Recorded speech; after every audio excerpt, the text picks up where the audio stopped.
जय जगन्नाथ सांग मैंने आपण मैंने केमी सब अच्छा कमेंट बॉक्स रे जनइबे।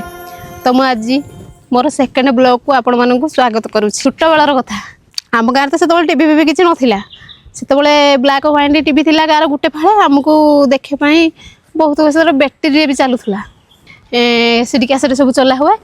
तो आम जो दिन जानी कि सीडी कैसेट चलुची तो से दिन आमको भोक शोष हुए केमी स्कूल छुट्टी हम 5टा बाजिले केमी नड़ा फड़ा पकई बसिकिनी मु तो खाएनी टोटाले मु पूरा टीवी कैसेट देखापी पूरा न खाए न संध्या 5टारू ही बसी पड़ी थाए।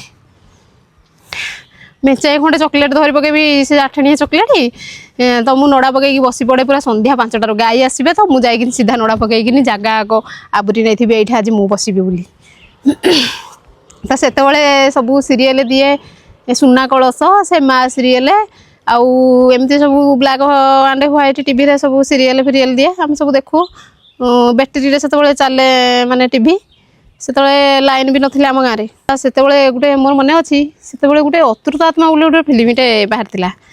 तो से भूत माने से मु 3य क्लास रे पढ़ुली आउ से भूत सीरियल देखिए विश्वास करेंगे मुझे घर को केमी आसबी बोली बाट भी पाऊन।